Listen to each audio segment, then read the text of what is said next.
প্রথম হচ্ছে এটা ফুটো করে নিতে হবে না?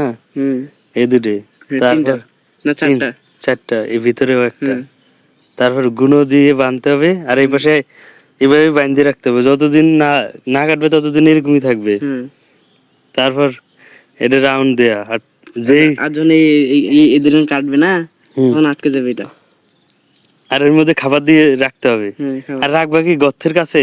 হ্যাঁ, খাড়া করে। চলো তো দেখে আসি। আসসালামু আলাইকুম আমার প্রাণ প্রিয় কৃষক ভাইরা, আজকে একটি ইঁদুরের নতুন ফাঁদ সম্পর্কে আলোচনা করব। এই ফাঁদটি আমিও প্রথম দেখেছি, দেখেই আমি অবাক হয়ে গেছি, এটা আবার কি রকমের ফাঁদ। চলুন আমরা দেখে নেই এই ফাঁদের কিভাবে কাজ করে এবং এই ফাঁদ পাতার পদ্ধতি সম্পর্কে। প্রথমে এই ভাইটি জমি চারপাশে ঘুরে দেখছে কোথায় ধান কেটে ফেলছে, এবং ধান কাটার স্থানেই এই ফাঁদটি বসাতে হবে, না হলে এই ফাঁদটির কোনো কার্যকারিতা থাকবে না। অনেক খোঁজাখুঁজির পর তারপর আমরা খুঁজে পেয়েছি কোথায় ইঁদুরটি ধান কেটেছে।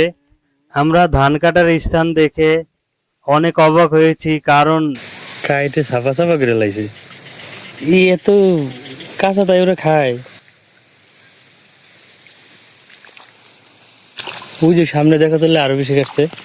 তারপর চারপাশে আরেকটু ঘুরে দেখছিল যে কোথায় আর ধান কেটে ফেলেছে, তাতে বোঝা যাচ্ছে যে আরো কিছুদিন এভাবে থাকলে আরো ধান কেটে ফেলবে। এরপরে ছেলেটি ডাঙার দিকে এসে ফাঁদটি তৈরি করা শুরু করে দিল। প্রথমে সে প্যাকেট থেকে ধান বের করলো, ধান বের করে এই ধানটিকে এই বাঁশের মধ্যে ঢুকাবে বা বাঁশের ছিদ্রের মধ্যে ঢুকাবে।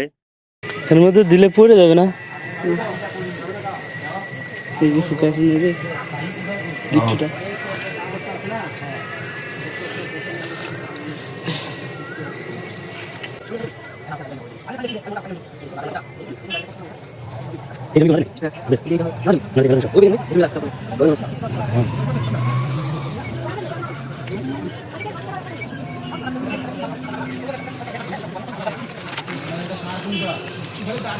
এটা কয় দিনের মধ্যে ইঁদুর ঢুকে যাবে? একদিনেই? রাত্রেই ঢুকে যাবে। তারপর আরেকটি প্যাকেট থেকে পোলার চাউল বের করে বাঁশের গর্তের মধ্যে দিল, তারপর ঠিকঠাক মতো আছে কিনা সেটা দেখে নিচ্ছে। তারপর ছেলেটি সেই ইঁদুরের ধান কাটার স্থানে ফাঁদটি বসাতে যাচ্ছে। আমিও তার সাথে সাথে যাচ্ছি দেখতে কিভাবে এই ইঁদুরের ফাঁদটি ধান খেতে বসায়।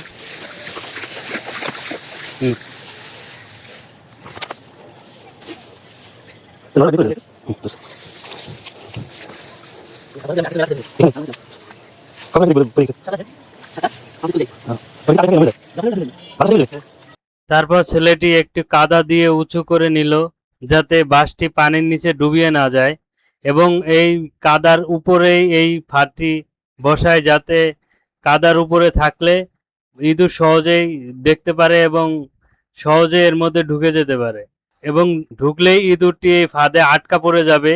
এভাবেই দ্বিতীয় ফাঁদটি ধান ক্ষেতের অন্য স্থানে বসায়। পরের দিন সকালে এসে দেখবে ইঁদুর আটকা পড়ছে কিনা।